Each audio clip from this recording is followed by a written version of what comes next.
వాళ్ళంది, అక్కడ అమ్మమ్మ వాళ్ళంది, అందరిది, మమ్మల్ని అందరినీ చుట్టూ తిరగాలి.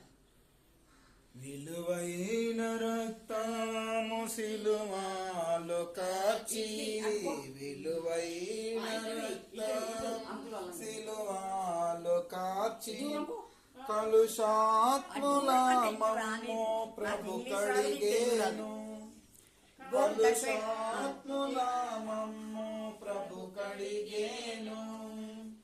హల్లెలూయా హల్లెలూయా హల్లెలూయా హల్లెలూయా హల్లెలూయా హల్లెలూయా హల్లెలూయా హల్లెలూయా.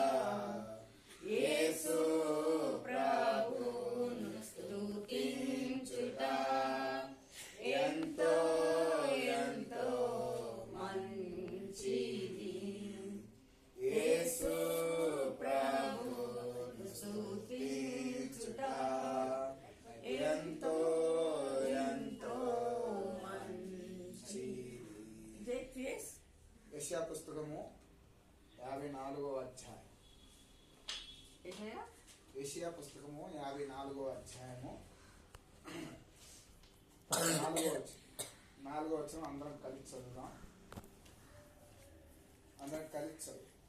భయపడకము, నీవు సిగ్గుపడనక్కరలేదు. యెషయా 54 4వ వచనం అందరం కలిసి చదువుదాం.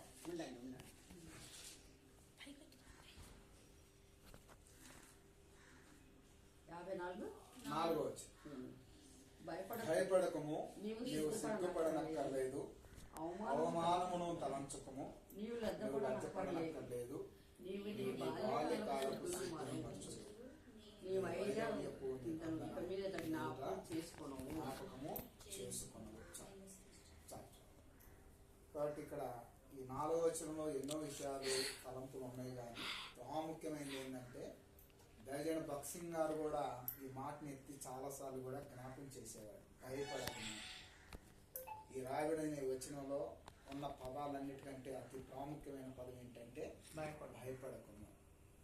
కాబట్టి దైవజన భక్త్ సింగ్ గారు కూడా మరి ఈ యొక్క పరిచర్య, ఈ యొక్క విధానంలో, ప్రత్యక్షతలో కూడా మరి ఆ రూమ్లో, బెడ్రూమ్లో కూడా ఈ మాట ఉంటుంది కరెక్ట్గా బెడ్ దగ్గర పైన, భయపడకుండా నిన్ను అత్యధిక జనాంగం చేసేదని అన్నమాట కూడా.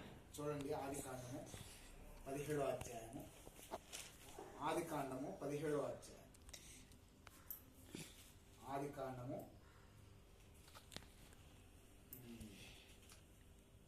15వ అధ్యాయం. ఆదికాండం 15వ అధ్యాయం 1వ వచనం. ఆదికాండము 15వ అధ్యాయము. ఆదికాండము 15వ అధ్యాయము చదవండి ఎవరైనా. 1వ వచనం. ఇవి జరిగిన తర్వాత యెహోవా వాక్యము అబ్రాహామునకు దర్శనమందు వచ్చి, అబ్రాహామా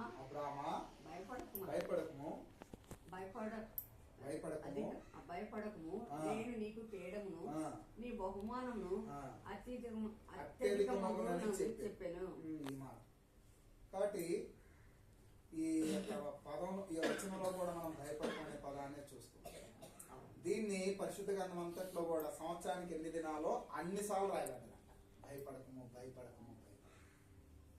కాబట్టి అక్క విషయంలో కూడా దేవుడు ఈ సంవత్సరం ఇవ్వబడినటువంటి వాగ్దానంలో భయపడకము అనే మాటను బట్టి ముందుగానే జ్ఞాపకం చేసుకొని అక్కకున్న బలహీనతలో దేవుడు కృపను చూపుతూ వచ్చినాడు. ఒక భయం నుండి కూడా తప్పిస్తూ వచ్చాడు. భయాలు అనేకములు కలిగించే ఉన్నాయి మానవ జీవితంలో. భయాలు భూమి మీద జీవించినంత కాలం కలిగించే ఎన్నో ఉన్నాయి. కానీ వాటిలో శరీర బలహీనత నుండి దేవుడు జ్ఞాపకం చేసుకొని అక్క విషయంలో ఏం చేస్తూ వచ్చాడు? తన కృపను చూపుతూ వచ్చినాడు. యెషయా పుస్తకం 54వ అధ్యాయము 4వ వచనం. భయపడకము, నీవు సిగ్గుపడనక్కర్లేదు. అవమానమును తలంచకము, నీవు లజ్జపడనక్కర్లేదు. నువ్వు నీ బాల్యకాలపు సిగ్గును మరచుదువు, నీ వైదత్వం నిందను ఇక మీదట జ్ఞాపకం చేసుకోను. అలా చెప్పి మళ్ళీ ఏం చెప్తున్నాడు 11 వచ్చి ప్రయాసపడి ఆ. గాలివాన చేత పట్టబడి ఆదరణ లేక ఉన్నదానా నేను నేను నీలాంజముతో నీ కట్టడం నీ నిన్ను కట్టడమును కట్టుదును నీలములతో నీ పునాదులను కట్టుదును. వేయుదును. చూసా. కాబట్టి దేవుడు మరలా జ్ఞాపం చేసుకుంటూ మరొక నూతనమైన శక్తితో సిద్ధపరుస్తున్నాడు. ఏంటి ఆ శక్తి అంటే, నేను నీలాంజనములతో నిన్ను కట్టుదును. అంత మాత్రమే కాదు, నీలములతో నీ పునాదులను వేయుదును. అవి ఎలాంటివి? 10 వచనం. పర్వతములు తొలగిపోయినను మెట్టలు తత్తరిల్లినను నా కృప నిన్ను విడిచిపో. అలాంటి విధానంలో వేస్తా అంటున్నాడు. కాబట్టి ఏ విషయంలో భయపడని అవసరం లేదు. దేవుడు అట్టి యొక్క విధానంలో ప్రేమిస్తున్నాడు, జ్ఞాపకం చేసుకుంటున్నాడు.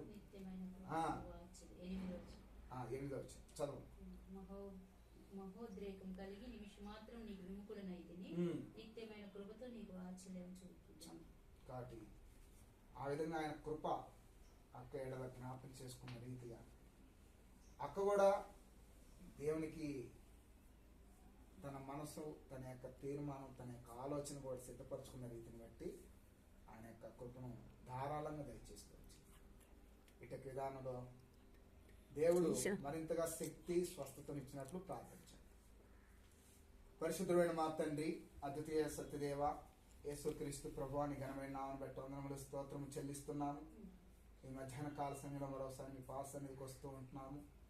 మా ప్రియుడు, మా తండ్రి ఇలా అవసరాలను బట్టి కూడా స్తోత్రాలు.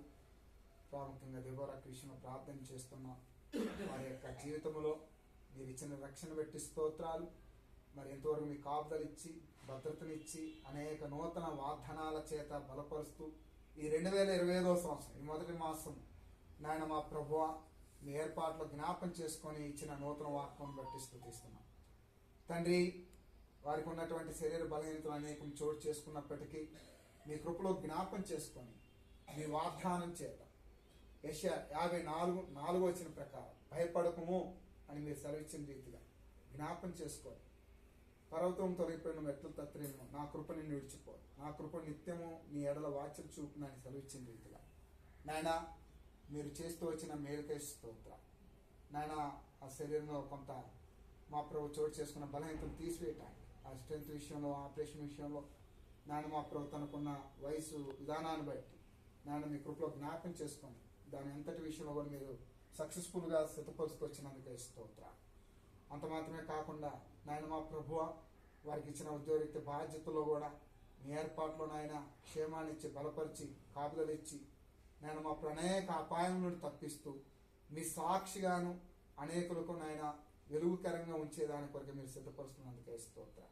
తండ్రి దయ చూపించి మీ ఏర్పాట్లో బలపరుస్తున్నామని కోరుతూ, మరింతగా ముందున్న దినాల్లో మరి మా ప్రభు స్థానిక సంఘములోను, అలాగే రక్త సంబంధికుల మధ్యను, అలాగే అనేక మంది నాయన స్నేహితులు, శ్రేయభిలాషుల మధ్యను నిన్ను నా సాక్షిగా ఉంచిదని సెలవిచ్చిన రీతిగా అటు యొక్క సాక్షిగా మీరు సిద్ధపరుస్తున్నందుకే స్తోత్రం. బలపరుస్తున్నాము, మీ నామను మహికరంగా సిద్ధపరుస్తున్నామని ప్రార్థన చేస్తూ ఉంటాం నాయన. మేము అప్పుడప్పుడు వచ్చినప్పుడు కూడా మాతో కూడా కలిసి ప్రయాణం చేసిన దినం ఓ దినాన నేను ఎంతో ఆశ్చర్యపోయాను.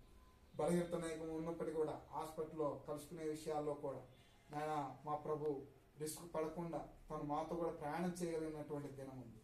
అప్పుడు కూడా మేము ఎంతో ఆశ్చర్యపోయినటువంటి విధానం. అయినప్పటికీ మా ప్రభు మీ కృపలో మీ దాసులకు ఇచ్చిన ఆసక్తిని బట్టి స్తోత్రాలు. దయ చూపించు. ఇచ్చిన సంతానం మేరకు కూడా మా ప్రభువ దయతో అభిషేకం బట్టి ప్రార్థిస్తూ ఉంటున్నాం. సహాయం చేయండి. తన భవిష్యత్తు పట్ల కూడా రాను దినాల్లో మీ కృపలో సిద్ధపరుస్తున్నాడు. డిగ్రీ కంప్లీట్ చేయడానికి కృపలు ఇచ్చినారు. తిరిగి మా ప్రభు ముందున్నటువంటి సిద్ధపాటు ఇష్యూలు కూడా కావాల్సిన కృపద ఇచ్చేవలసిన